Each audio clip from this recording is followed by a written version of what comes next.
assimilate and they look just like us. They sound like us. They have great personalities. They're not all. Hey guys, child, that mess was crazy. Now she know better than that. Hey guys, it's me, Alicia Shantel, and I am back with a story time video today. It's a little bit different from the videos that I usually do, but I just have to tell you guys this story. If you're new to my channel, welcome, welcome. If you are not, welcome back. Either way, go ahead and click that subscribe button and click that notification bell so you can be notified when I drop new videos. Okay, usually my videos are super like loud and funny and I'm silly and I let the eccentric part of my personality stand out, a lot in those videos. Generally because, the world is so filled with ugly things today, whether it's human trafficking or racism. I try to let my videos be lighthearted and funny and just all over the place and just whatever, and we just have a good time together, right? Well, yesterday, I was preparing for my What's Up Wednesday video. In doing the research for this video, specifically the human trafficking part, and I said I'm gonna just spend a little bit of time on this topic. Well, I could not sleep last night. I mean, all of the cases are really sad, but this video scared me something serious.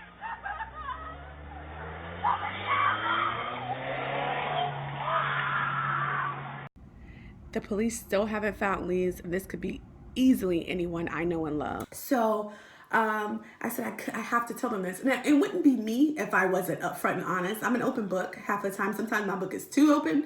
But I said, you know what? I'm going to share this with these guys. And hopefully it'll help somebody. Or just if it doesn't help you, maybe you know someone who's experienced it as well. Or just to have you look out for things that are different from what the media talks about, right?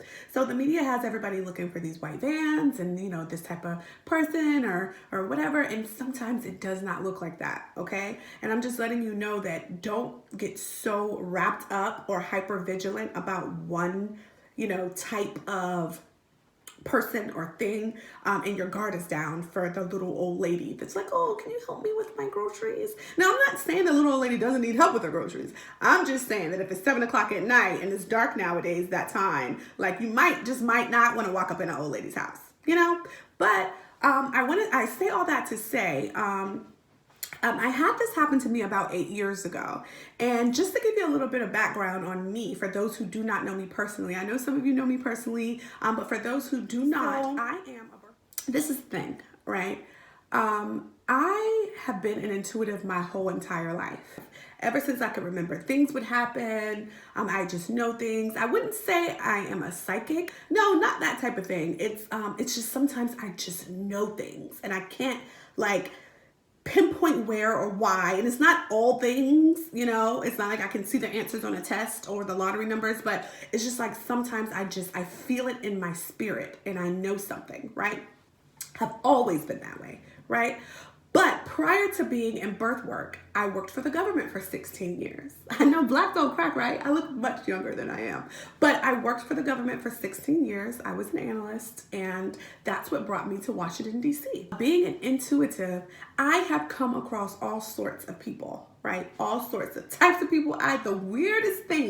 The weirdest things happen to me, and I just feel like these people are attracted to me. It happens to me all the time, and this story that I'm going to tell you guys is no different, okay? So, about 8 years ago, I was working for the government. I muted this part because I was rambling a little bit, but basically this video is just to show you that it's not only the strangers outside that you have to be leery or wary of. It's people who are just like us. I mean, not everybody is a weirdo. You know what I'm saying? Like, you have to be aware of those who are close to. 8 years ago, I worked for the United States government, and I was walking out of the building, right? Now, for those who live in DC, parking is terrible, okay? It's not as bad as New York, but it's like a close second, okay? So it's really bad parking, no matter where you are. I'm on a federal installation, no really reason to feel afraid.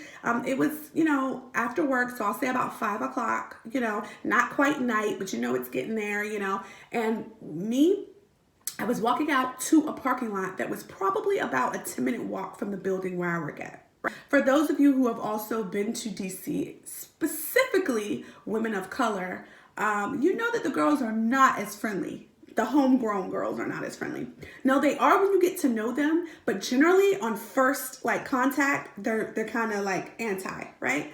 So one or two things generally happens. When someone speaks to me or says something, my personality is like, oh, she's not from here. Or it's my accent because I'm pretty country. But she's like, the girl is like, your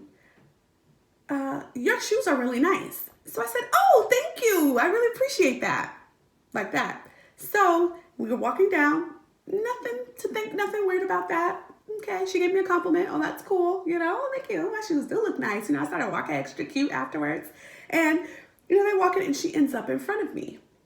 Right? So we're walking. We're probably 24 feet away from each other, and she stops and she turns her head like this, halfway over. I mean, I swear, it gives me the chills just to think about it.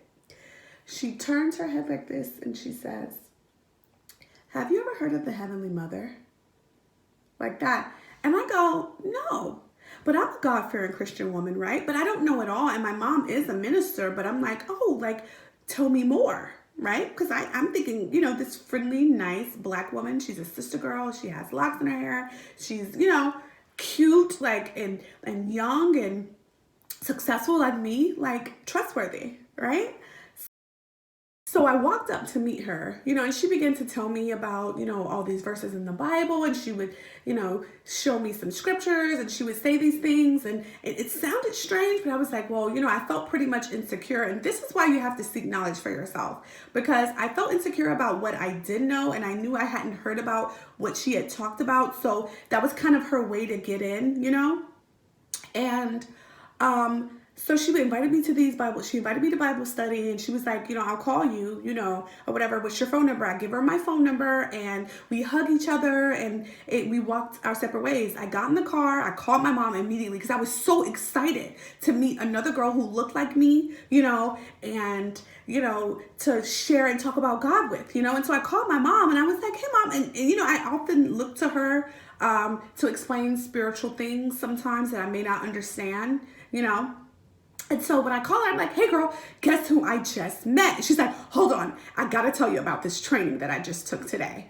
This minister's training I just took today. I was like, hold on. Let me tell you about who I just met. She's like, I was like, well, but you go first. Because I knew I could rush her through her story, but me, I kind of get long-winded and I could not wait to tell her. So I was like, okay, you tell me. She was listening. She's like, we learned about this, we learned about this, we learned about this one. And those things that she talked about, I had kind of heard about before, but it was one particular word that she used was New World Order that I didn't really know what it was. And I was like, what do you mean by that? So she explained it to me in layman's terms. And I was like, oh, okay, it's funny you say that because I just met this girl. That's what I was calling you so excited about.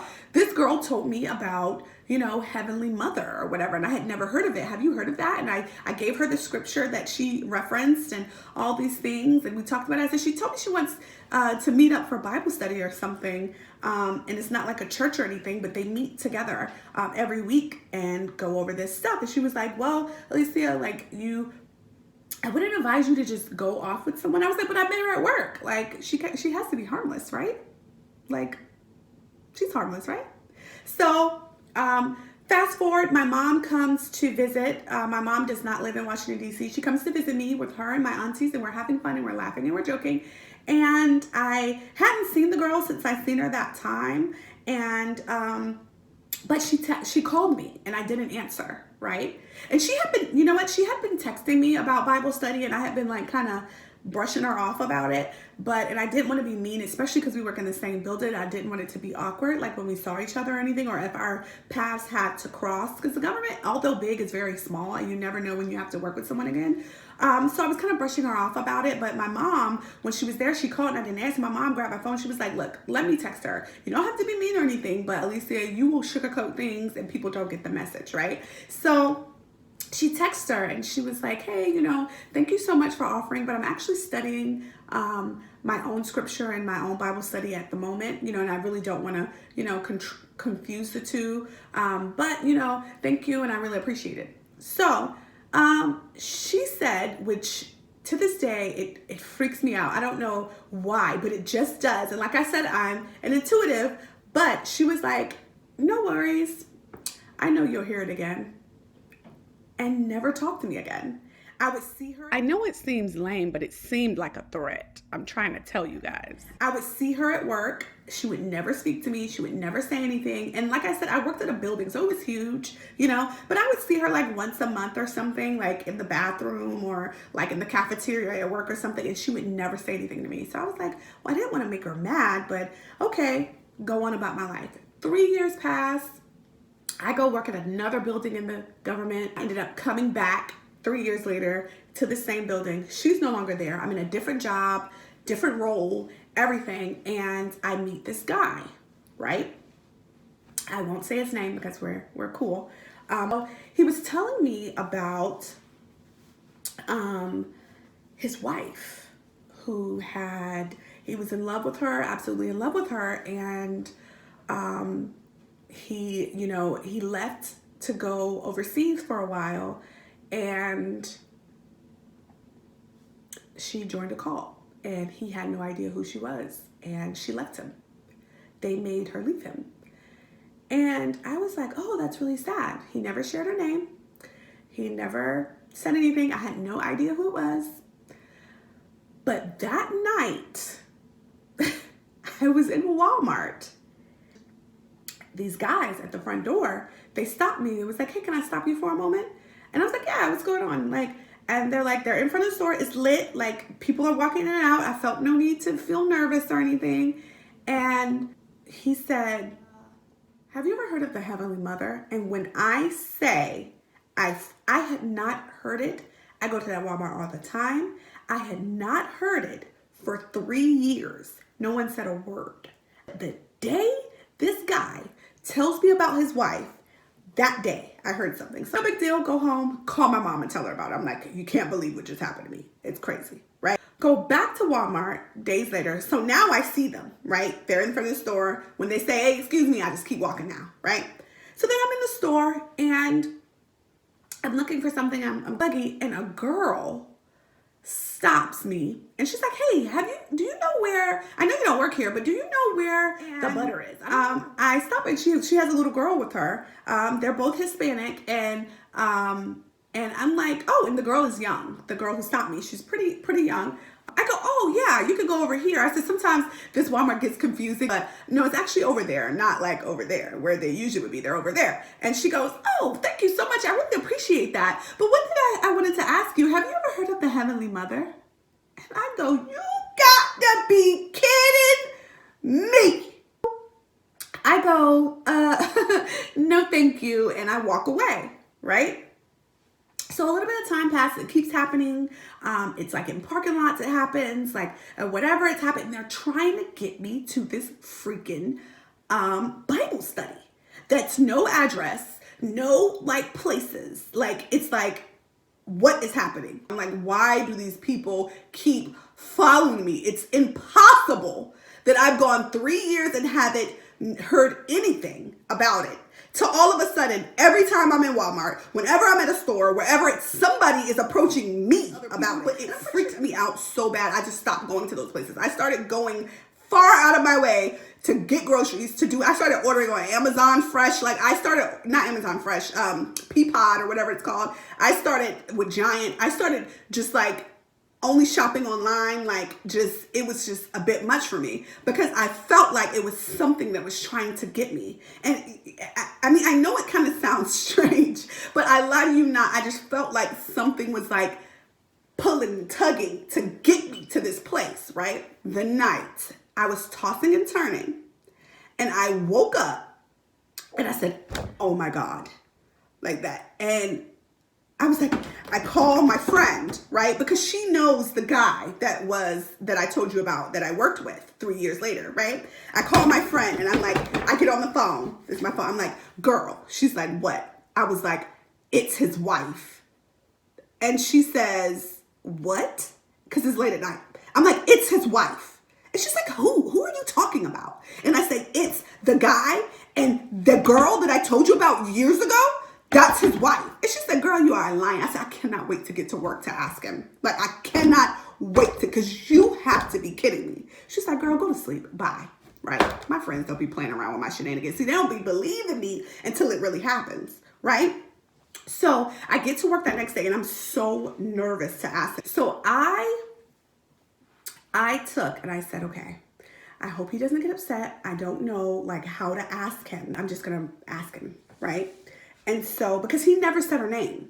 So I didn't want him to think I was like doing research on him or something weird like that, or, you know, whatever. I just didn't want him to feel uncomfortable because we were colleagues, but we weren't like the best of friends, right? So I didn't really know how to say it. I get on the computer at work and I'm like, okay, Alicia, just ask him.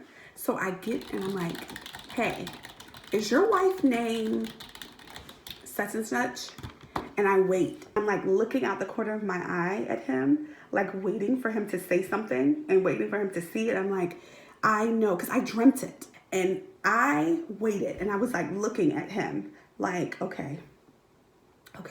Because I hadn't seen her, right? And when my computer said bing, and I looked at it, it was like, yes. It was at this very moment that I knew someone was looking out for me, honey. Somebody has saved me from getting wrapped up in this mess. How did you know?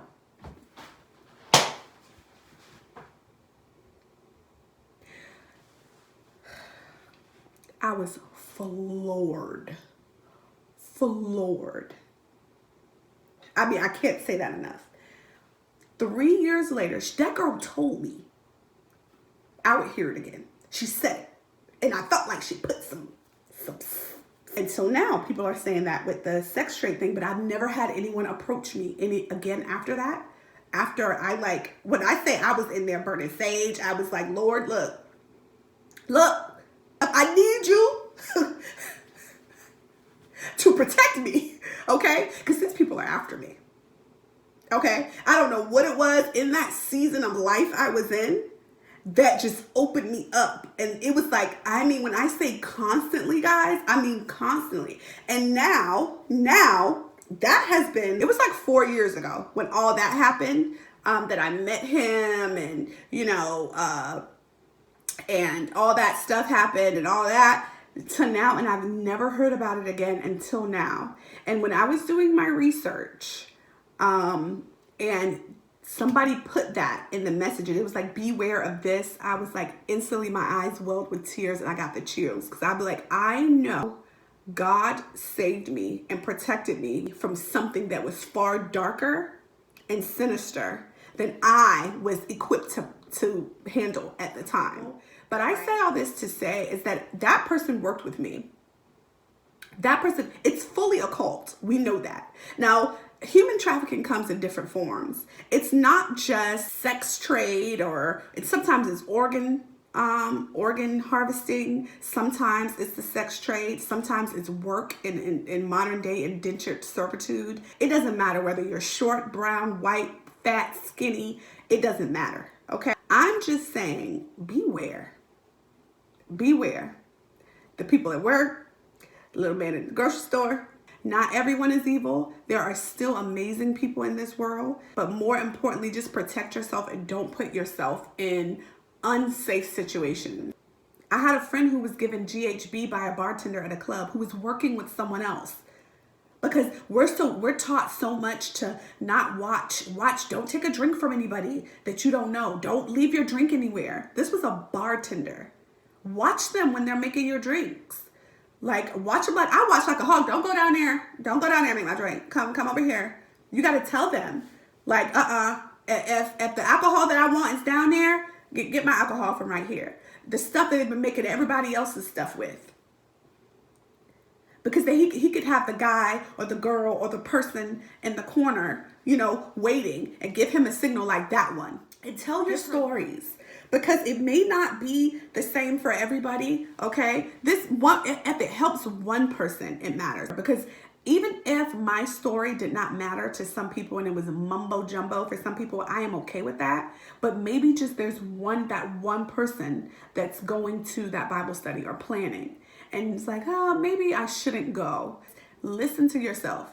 If it does not feel right, that little feeling you get on the back of your neck, that's like, oh, something ain't right. Listen, because it could really save your life. Right. I travel across the world at least twice a year. I try.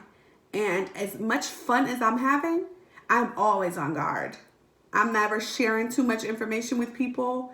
I'm never doing too much about where I stay or picking up an Uber right in front of my Airbnb or any of that. You have to be careful because unfortunately not everyone means you well. All right, guys, thanks for listening. I hope it's able to help somebody or just put a little nugget in your ear to use for later. My mom always says, chew the meat, spit out the bones. If it wasn't for you, that's fine. All right, guys, have a great day. Thank you for listening. Bye.